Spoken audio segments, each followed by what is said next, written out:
하나님 말씀은 베드로전서 2장 13절에서 17절 말씀입니다. 베드로전서 2장 13절에서 17절 말씀 찾으셨으면 우리 함께 봉독하도록 하겠습니다. 인간의 모든 제도를 주를 위하여 순종하되 혹은 위에 있는 왕이나 혹은 그가 악행하는 자를 징벌하고 선행한 자를 보상하기 위하여 보낸 총독에게 하라. 곧 선행으로 어리석은 사람들의 무식한 말을 막으시는 것이라. 너희는 자유가 있으나 그 자유로 악을 가리는 데 쓰지 말고 오직 하나님의 종과 같이 하라. 무사람을 공경하며 형제를 사랑하며 하나님을 두려워하며 왕을 존대하라. 아멘. 지난주 7번째 강의 시간에 오늘 이 본문 말씀이 같은 본문이었죠. 이 같은 본문 가지고 하나님이 이 땅에 세우신 그 제도와 권세에 주를 위해 순종함으로써 성도들이 이 세상에 해가 된다는 이 세상에 어리석은 비방이 들리지 않게 하라는 그런 말씀을 드렸습니다. 오늘 8번째 강의도 같은 본문인데요. 그런데 왜 한 번 더 하는가 하면은 오늘 17절 말씀 때문에 그랬습니다. 그래서 오늘은 17절 말씀을 가지고 중심으로 말씀을 전할 터인데요. 이 17절 말씀을 그냥 읽어보시면 알겠습니다만은 아무 생각 없이 읽을 수도 있어요. 그렇지만 그렇게 했을 때는 위에서 13절에서 16절까지 했던 그 말씀의 그 연계성이 굉장히 희미해집니다. 연계성이 뭐지? 이렇게 찾기 어렵고, 그리고 둘째, 오늘 그 본문 속에 열거된 내용들의 의미가 잘 안 와닿아요. 오늘 17절 말씀을 아무 생각 없이 읽으면 13절에서 16절까지 했던 말씀과 이 말씀이 같은 말인 것도 같고, 또 어떤 의미가 있지? 반복인가 싶기도 하고, 또 네 가지 내용은 열거된 것들은 어떤 의미가 있지? 이렇게 싶습니다. 잘 안 와닿아요. 그래서 그 이유가 있는데 어찌됐든 이 17절을 살필 때는 그래서 저희가 좀 구조적으로 살피는 게 참 좋습니다. 구조. 여러분, 구조가 없으면, 뼈대가 없으면 집을 세울 수가 없죠. 사람도 뼈가 없으면 설 수가 없죠. 뭐 살만 있으면 무너지죠. 어떤 것도 다 뼈대 구조가 있습니다. 형식이란 게 다 있죠. 오늘 이 본문의 말씀도 구조가 있는데요. 이 본절은 어떤 구조로 되어 있는가 하면 두 개씩 묶어서 앞에 구조, 뒤에 구조 이렇게 두 개씩 묶어서 네 개가 나오죠. 그러니까 네 개의 명제 중에서 무사람과 형제는 첫 번째 묶이는 한 구조고, 두 번째 하나님과 왕이 두 번째 묶이는 한 구조, 이렇게 앞뒤로 대비까지는 아니고, 이렇게 대비는 아니고 앞과 뒤 이런 개념의 구조로 이렇게 묶여져 있습니다. 그러면 왜 이렇게 했느냐, 그리고 그건 어떤 의미냐를 우리가 살펴봐야 되는데요. 여러분, 먼저 이 구조의 성질을 살펴보면 앞의 구조는요, 무사람과 형제잖아요. 어떤 사람 간의 관계예요. 그죠? 사람 간의 관계. 그런데 뒤에 보면 하나님과 왕이 나오니까 이건 또 같은 개념으로 안 묶이네. 우리가 얼른 분별이 안 되잖아요. 그래서 이때는 귀납법적인 과학적인 사고를 하는 게 좋습니다. 그래서 앞에 구조는요, 사람과 사람, 형제도 사람이고 세상의 무사람도 사람이고 수평적인 구조. 그 다음에 하나님도 권세고 왕도 권세잖아요. 수직적인 구조. 우리가 이 세상을 살아갈 때 수평적인 구조에서 어떻게 살고, 그 다음에 수직적인 구조 속에서 우리가 어떻게 살아야 되는가, 요거를 이렇게 말하기 위해서 앞에 권세의 이야기 나왔고 총독 이야기가 나왔잖아요. 그죠? 나왔으니까 이제 그걸 이렇게 구조로서 정리를 하는 겁니다. 자, 그러면 이 뜻이 뭐냐?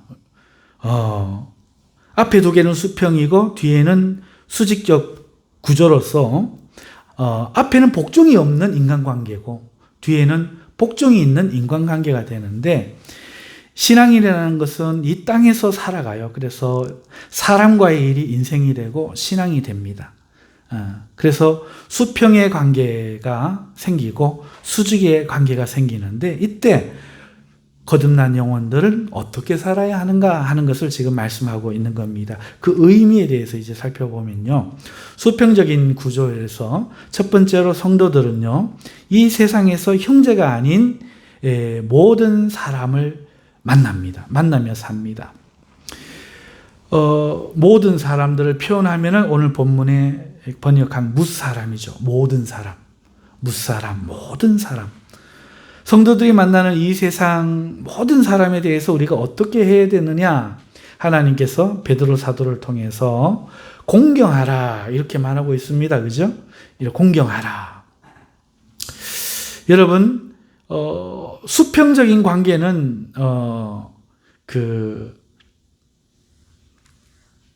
또 형제 안의 관계도 있어요. 신앙 밖의 세상 사람, 모든 사람은 공경하고, 그 다음에 수평적인 관계는 교회 안에 믿음의 형제들이겠죠.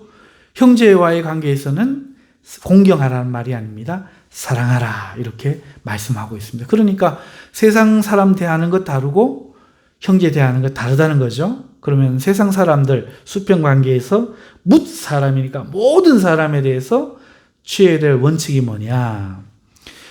오늘 이 공경이라는 말을 오해하면 안 돼요. 유교식으로 해석해갖고 어른들한테 적용하듯이 어른은 공경하라, 이렇게 자기를 낮춰라 이렇게 들으면 안 됩니다. 그런 뜻이 아닙니다. 이것은요, 존중이라고 하는 게 맞습니다. 존중. 모든 사람을 어른 대하듯이 자기를 낮추고 공경하라, 굴종하라 이런 뜻이 아닙니다. 존중하라는 겁니다. 상대의 의견을 존중해라. 상대의 결정을 존중해라. 상대의 인격을 존중하라. 이것이 성도가 세상 사람들에 대해 취해야 할 태도다 이렇게 말씀합니다. 지금 외국에서 잘 나가는 그 축구팀 이야기로 풀어보면은 감독은 감독의 일이 있습니다. 그거를 존중하는 팀. 그 다음에 감독은 그 성도들의 노력을 존중하고 그의 그 특기, 장기가 잘하는 게 뭔가인지를 알아서 적재적소에 잘 써주는 이 일. 이게 그 존중해주는 일이잖아요. 그런 팀들이 대단히 그 성적을 내고 있는데요. 여기서만 봐도 프로 세계에서는 서로가 존중입니다.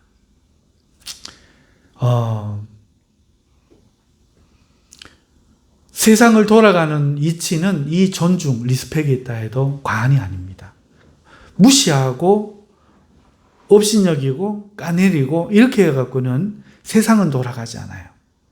세상을 살아가려고 그러면은 우리 성도들이 세상 사람이라고 함부로 대하면 안 되고 존중해야 된다는 거죠. 그래서 이것은 공경이라고 했을 때 유교적으로 어른 숭배, 어른을 공경하는 그런 게 아니에요. 이거는 상대를 인정하는 거죠. 나와 생각이 달라도 인정하고. 그래서 우리는 어떻게 생각하면 불인정하고 안 쓰잖아요. 그게 아니고 인정하지만 안 쓸 수도 있는 거예요. 그러면 저 사람이 나를 존중하면 내가 감독이면 나한테 맞추려면 내 생각에 맞춰야겠죠. 그럼 그걸 또 존중해줘. 그러면 내가 써야지. 이렇게 서로가 서로에 대해서 존중하는 거죠. 생각을 존중하고 의견을 존중하고 결정을 존중하고요. 상대의 인격을 존중하라. 이게 우리 믿는 사람들이 세상 사람들을 대하는 태도입니다. 자, 두 번째, 형제 간에는 어떻게 하느냐. 사랑하라 이렇게 말하고 있습니다. 이 말은요, 필레오나 에로스가 아니에요. 아가파오예요. 그러니까 이 아가페만의 특징, 우리는요, 이렇게 어떤 목사님이 잘못 가르쳐갖고 대한민국 모든 거의 99% 성도들이 이렇게 알고 있습니다. 99.9% 성도들이 이렇게 알고 있습니다. 어떻게 알고 있는가 하면은 필레오는 친구 사랑, 그 다음에 에로스는 남녀의 사랑, 그리고 아가페는 하나님의 사랑, 맞죠? 부모님의 사랑 이렇게 알고 있어요. 이거 아니에요. 이거는 완전 틀린 겁니다. 신학을 해보니까 틀렸더라고요. 완전히 틀린 겁니다. 하나님을 에로스 할 수 있습니다. 하나님을 필레오 할 수 있습니다. 그래서 예수님도 네가 나를 필레오 하느냐 이렇게 묻는 거예요. 물론 에로스는 보다 더 남녀 사이에 사랑에 많이 쓰여집니다. 하지만 꼭 그런 것만은 아니에요. 하나님을 에로스 한다는 게 구약에 많이 나와요. 그래서 차이는 뭐냐? 돌아설 수 있고 거리를 두는 사랑은 필레오와 그 에로스에 가깝습니다. 보다 나를 위한 이기적인 사랑, 에로스라고 생각하면 됩니다. 가족 간에도 에로스 할 수 있습니다. 이기적으로. 엄마의 사랑에 있어서 내가 에로스 사랑, 나를 좋게 해주면 좋고 이런 사랑, 그거는 에로스적인 사랑이죠. 그렇게 표현될 수 있습니다. 가족 간에도. 그리고 가족 간에도 필레오 사랑을 할 수 있습니다. 준 만큼만 사랑하는, 사랑한 만큼 받고 싶어하는 그런 필레오 사랑, 서로를 존중하는 사랑이죠. 그런데 아가페는 아닙니다. 아가페는 무조건적인 사랑, 이거 틀렸습니다. 그것도 개념에 들어갑니다. 그러나 아가페는 그런 게 아니고 내가 먼저 나서는 사랑, 더 열정적인 사랑, 모든 것보다 최우선하는 사랑, 이게 굉장히 뜨거운 사랑. 그래서 여인을 보고도 쓸 수 있어요. 나는 아가페합니다 하면은 굉장히 열정적으로 사랑하는 거예요. 그래서 그런 것에 대한 분류의 단어지, 이게 어떤 용례에 대한 분류, 어떤 목사님이 쉽게 고찰한 것처럼 에로스는 남녀, 필레오는 친구, 아가페는 하나님, 이거 아닙니다. 그런데 오늘 이 말씀이 아가파오예요. 아가파오. 사랑해라. 무슨 말입니까? 이 특징, 그러니까 먼저 사랑해 손을 내밀고 열정적으로 사랑하고 모든 것에 최우선으로 형제를 생각하라는 이런 의미. 세상 사람들은 오히려 필레오에 가깝겠죠. 서로 존중하고 리스펙하고 절대로 무시하면 안 되고 이래라 저래라 막 배추나라 감나라 참견하면 안 돼요. 근데 아가파오는 좀 달라요. 자식한테 아이고 참견 안 해야지, 뭐 똥을 먹든지 뭐 그거 안 먹으면 안 좋은데 아이고 가질 수 없지 뭐 이런 사람 없어요. 안 돼, 좋은 거 먹어야 돼. 아가파오는 그런 거 아니에요. 오해를 할지라도 열정적으로 내가 그 사랑에 개입하는 거죠. 간섭하는 겁니다. 어떨 때는 사랑의 지배까지도 하지요. 어떨 때는 사랑의 징계, 매도 막 들어요. 사랑의 매도 들어요. 어떨 때는 욕도 해요. 지렁이 같은 야곱아, 막 욕도 해요. 내가 너희를 만든 것이 후회가 되는도다. 이런 말도 합니다. 아가파오예요. 사랑에 대해서 아이고, 네가 인간이 그렇지 뭐. 아이고 뭐, 괜찮아요. 이러지 않습니다. 네 이미 죽을래 살래. 이게 아가파오입니다. 네 죽고 내 죽자. 아가파오는 것은 여러 얼굴입니다. 하나님의 천변 만변의 얼굴. 하나님께서 어르고 달래고 때리고 화내고 사랑하고 이뻐 죽고, 우리가 뭔가 하기 전에 자기가 먼저 나서서 무엇을 하시는, 그게 아가파오예요. 형제의 사랑은 어떻게 하라? 아가파오하라. 세상 사람들은 어떻게 하라? 리스펙해라, 존중해라. 무시하지 말고 존중해라. 너와 다르더라도 인정하고 대신에 거기 휘둘리지 않으면 되잖아, 그죠? 존중하고. 그렇게 살아라는 거죠.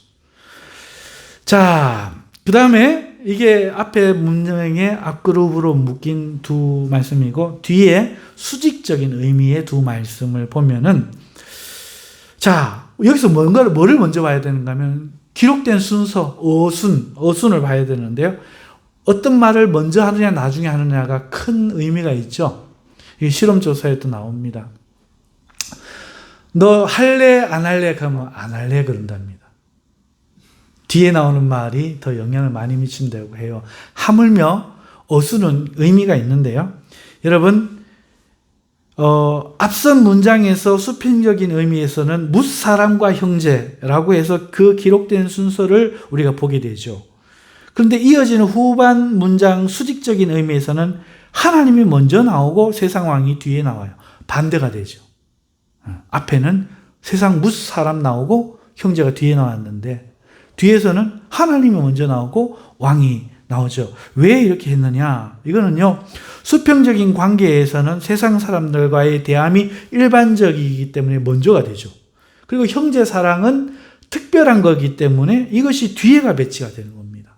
그런데 반대로 수직적인 관계에서 세상의 권세에 대해서 어떻게 해야 하느냐 할 때에서는 하나님을 성도가 우선 두려워하고 경외하는 것이 우선이 되고 그 다음으로 그 하나님 때문에 세상의 통치자를 존대하는 것이 뒤따르기 때문에 이렇게 배치하는 거예요. 그래서 하나님을 두려워하라 하는 이 말씀을 보면은 누구를 무서워해야 하는지에 대해서 말씀하고 있죠. 성도가 세상을 살 때 하나님을 두려워해야 하는데 눈에 보이는 왕, 자신을 죽이거나 위해를 가할 수 있는 권세를 가진 왕을 두려워하면 이때 문제가 생기는 거잖아요. 그렇죠? 같은 권세자인데. 그래서 본 말씀에는 하나님을 먼저 둠으로써 진정으로 두려워할 대상으로 알아라 말씀한 후에 왕을 존대하라 이렇게 말씀하고 있습니다. 그런데 존대하라는 이 말씀도 또 달라요. 앞서 뭇사람을 공경하라 해서 말했던 이 공경이라는 단어에 사용되는 단어 티마오와 같은 단어예요. 하나님은 두려워하라 했는데 뭇사람을 공경하라 할 때 이 공경이 사실은 공경으로 번역해 놨지만 저는 존중이라고 번역하는 게 맞다고 했죠. 근데 이 원어로는 티마오인데 왕을 존대하라 하니까 하나님 두려워하라와 왕 존대가 같은 의미로 보이지만 아니에요. 이 수준이 여기 온 거예요. 티마오하라. 똑같은 단어를 쓴 거예요. 왕을 존중하라. 무슨 말입니까? 왕의 지위를 인정하고 일반적인 수준에서 진짜 두려워할 왕은 하나님이심을 알고 그러나 어리석은 말을 막기 위하여 우리의 선함을 알리기 위하여 그 왕을 무시하지 마라. 왕이 결정을 하면 그 결정을 존중하고 왕의 지위를 인정하고 그의 인격을 인정하고 그에게 순종하라. 이런 뜻인 거죠. 그렇죠? 네.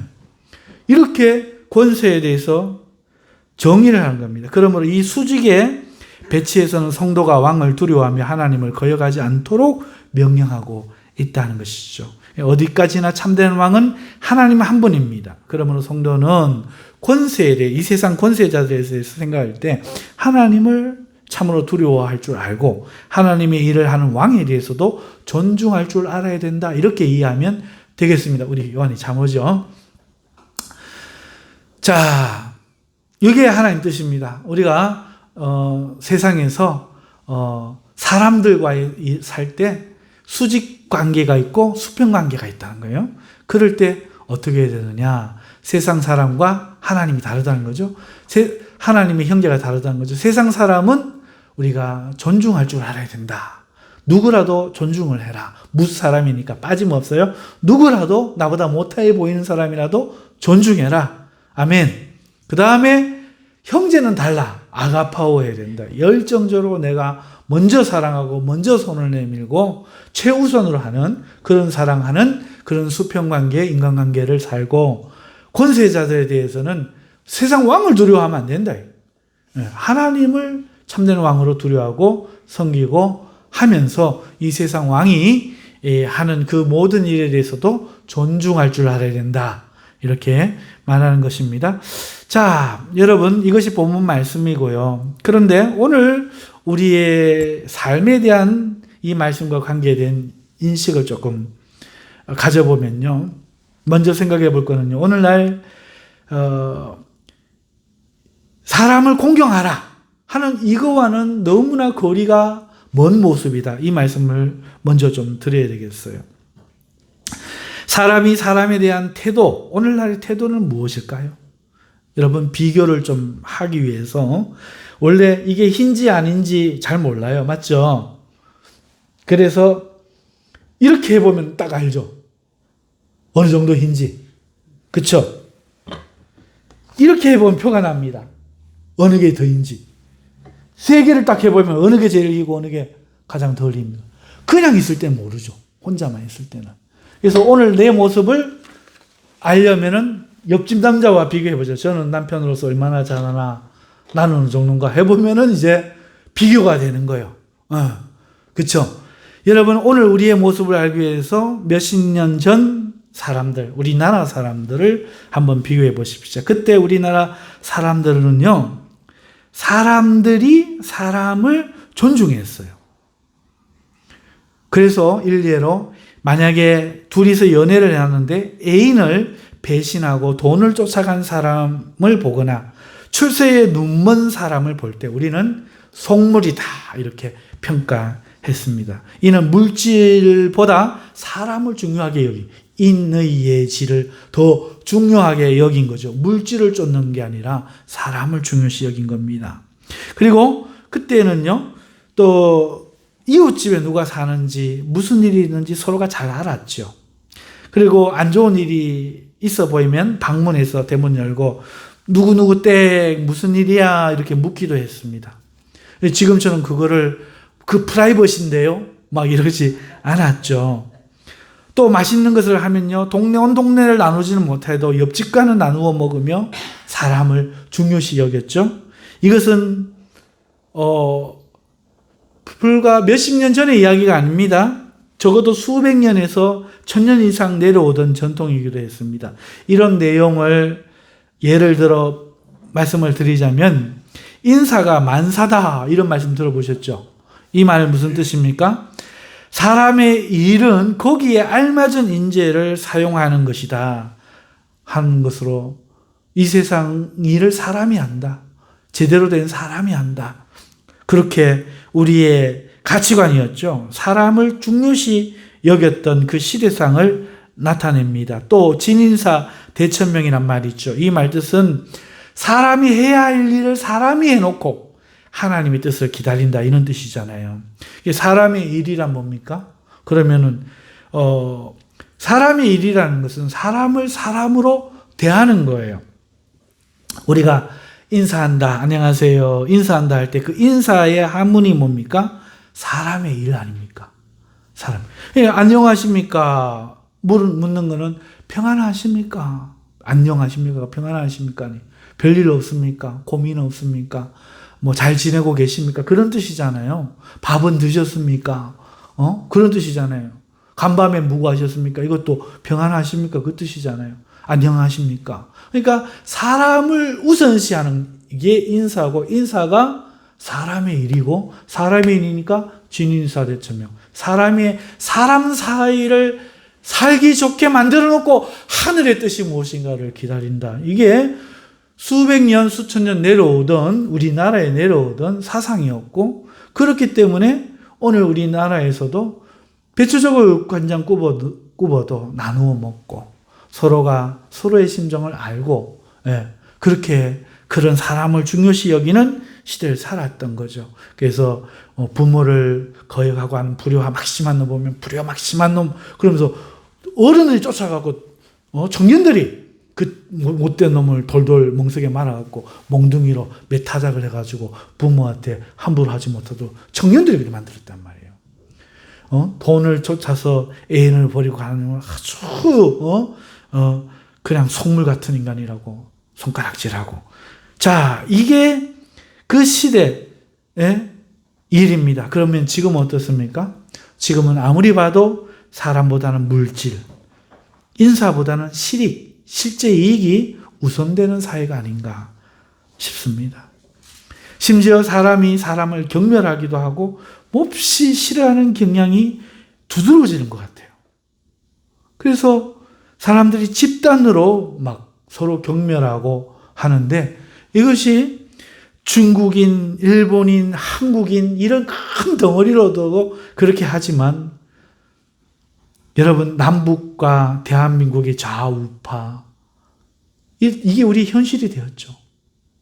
이게 우리 현실이 되었죠. 교회 안에서도 고신, 합동, 통합 이러면서 우리가 그러지 않았습니까? 아이고 이렇게 참 피곤해서 좋으시는 거 보니까 마음이 참 안 됐습니다. 어찌됐든 이렇게 지금 이 시대는요, 아까 우리가 비교했던 몇십 년 전, 몇백 년 전에 우리의 모습과는 너무 차이가 나게 변화됐다는 거죠. 그리고 이 말씀, 이 모습을 오늘 이 무사람을 공경하며 존중하며 이게 옛날에 우리가 살던 시대의 모습에 더 가깝다면 오늘 우리가 얼마나 이 말씀에서 벗어나 있는지를 우리가 발견하는 겁니다. 이 시대가 하나님의 뜻을 어떻게 거슬려 사는지 그 기본적인 구조부터 하나님의 뜻을 이미 거스르고 있다는 것이 드러나는 거죠. 하나님은 무사람이 화평하고 하나가 되어서 평화롭게 살기를 원하시죠. 하지만 세상은 지금 너무나 그 뜻에서 벗어나고 있고 날마다 지금 과격해지고 있는 겁니다. 서울대생이 지방대생 무시. 서울대생 진짜 안 그러는가요? 하지만 우린 그렇게 알고 있죠. 지방대생을 기업에서도 무시하고 서울대생을 우선시 여기고. 자, 이것이 지금 성경에 지금 다뤄지고 있다는 거죠. 근데 이게 세상의 문제가 아니라 오늘날 성도의 문제가 됐다는 거예요. 교회 안에 성도들에게 이게 퍼져 있습니다. 같은 시대를 살다 보니까 사람에 대해서 갖게 되는 많은 어떤 상처, 그리고 사람에 대한 한탄들은 성도들도 자신 스스로 치유하기 힘든 인류애에 대한 결함을 갖게 하는 거죠. 사람에 대한 신뢰가 이루어져 가는 거죠. 거기다가 성도들 본인부터 이기주의에 젖어 있는 거예요. 그러니까 교회 안에서 서로가 많은 상처를 주고 있죠. 그러므로 어느덧 교회 안에서 서로가 존중하는 것이 정말 어려운 일이 된 겁니다. 막 무시하는 말을 하기도 일쑤고 서로가 수평적인 관계에서 그렇게 한다는 거죠. 대놓고 늦어 게을러 이러고 대놓고 뭘 못해 이렇게 해버리고 대놓고 말이 많아 이렇게 해버리고 혐오하는 감정들이 드러난다는 겁니다. 좋은 일이든 나쁜 일이든 말이죠. 이것이 세상의 모습이 우리 안에 들어와 있는 결과라는 것을 부인할 수 없는 겁니다. 오늘날 성도들이 세상 사람들을 비난하고 혐오하지 않아도 이제는 잘하는 것이 된 거예요. 세상 사람들을 존중하기까지 혐오하고 비난하지 않는, 나쁜 말 하지 않는 성도는 와, 저 사람 참 신앙 좋다, 이 정도로가 돼버린 거예요. 세상 사람들 왜 저런가 몰라 이렇게 하는 성도들은 많은데 그러니까 그 정도를 안 하는 성도들이 오늘날 좀 잘하는 것이 돼버렸고요. 그리고 하나님의 요구대로 형제를 아가파오하기는커녕 세상 사람들에게 해야 할 존중만이라도 하면 참 잘하는 성도가 된 거죠. 저 성도님은 참 나를 배려해, 나를 존중해. 이게 모습이 다운그레이드 된 게 보이죠. 그래서 아가파오는 어디 간 거 없고 오늘 본문 말씀과 같이 아가파오라는 거는 말씀 어디 가고 없고 존중하면 정말 잘하는 성도끼리 세상 사람들에선 힐난하고 비난하지 않으면 정말 괜찮은 성도. 이 정도로 우리도 물들어서 전체가 다운되었다 하는 거죠.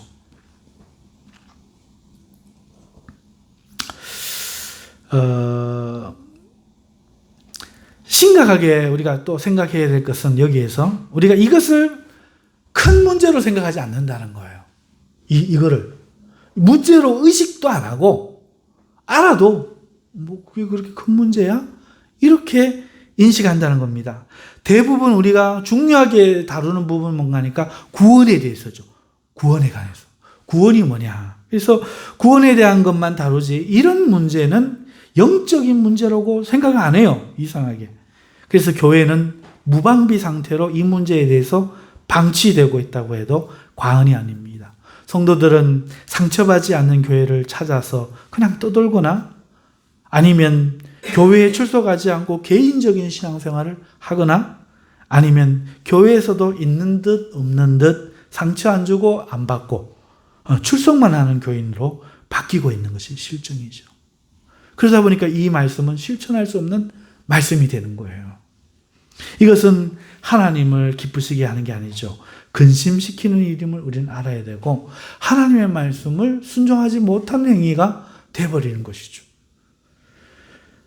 자, 이것과 함께 우리는 또 문맥에 대한 이해를 한번 해볼 필요가 있어요. 저는 2장 지금 13절, 17절 오고 있는데 문맥에서 지금 거쳐 내려온 것을 짚어보면은 우리는요, 하나님의 택하심, 부르심, 믿음, 영혼의 구원, 그리고 중생, 그리고 거듭남, 성장, 교육, 이런 이 문맥에 지금 17절이 이어지고 있잖아요.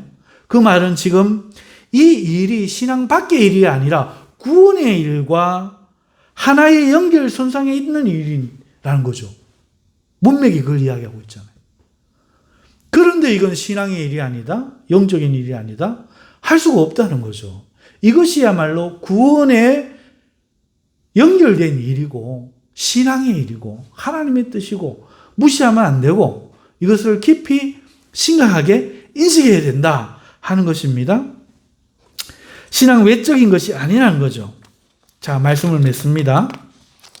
여러분, 거듭난 성도는 영혼의 구원뿐만 아니라 이 땅의 삶에 대해서도 관심을 가져야 합니다. 먼저는 하나님이 누구신지, 그리고 우리가 누구인지를 알아야겠죠. 그리고 영혼의 구원을 받는 것이 첫 번째 중요한 일이 되겠습니다. 그래서 첫 번째 달라지는 것은 누구를 섬기느냐 하는 것이 달라져야겠죠. 내가 돈을 섬기느냐, 쾌락을 섬기느냐, 다른 것을 섬기느냐, 아니면 하나님을 섬기느냐, 이게 달라져야 됩니다.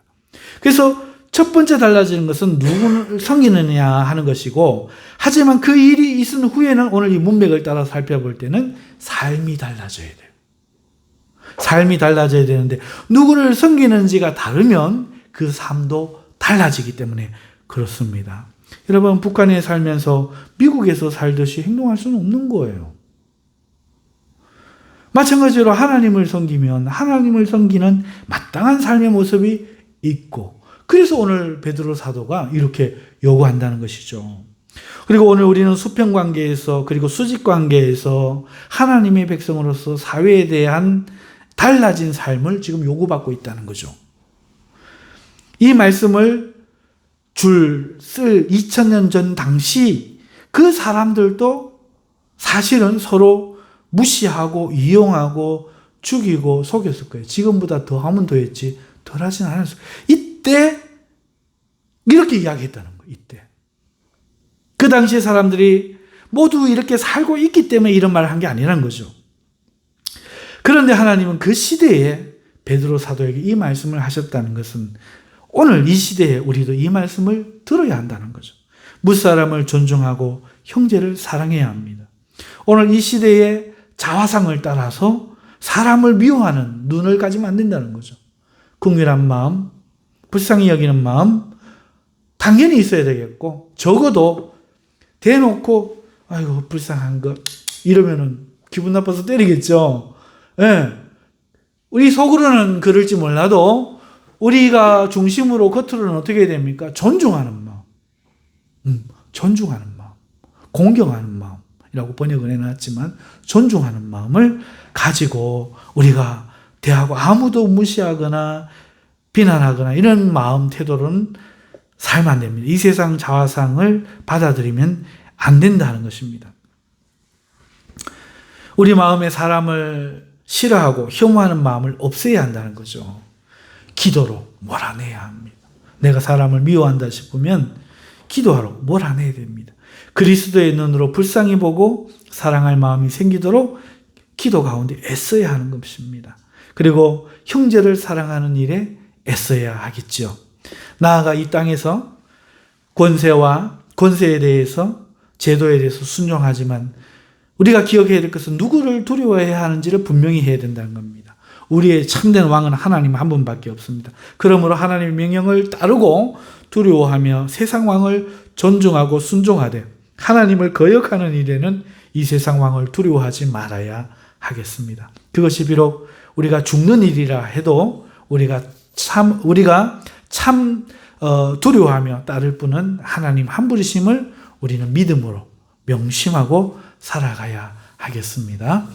자, 기도하겠습니다. 하나님 아버지 감사합니다. 오늘 이 말씀 가운데 은혜를 베풀어 주시고 또 우리가 이 말씀을 깊이 묵상하면서 우리의 속의 가치관을 하나님의 말씀으로 변화시킬 수 있게 하여 주시옵소서. 그래서 만나는 모든 사람들에게 칭찬받는 사람이 되기를 바라오며 또 오늘 이 시간에 수술로 먼 길을 가 있는 요셉이와 그리고 집사님 위에 은혜 주셔서 빨리 회복하고 돌아올 수 있도록 하나님 은총 베풀어 주시옵소서. 예수님의 이름으로 기도하옵나이다. 아멘.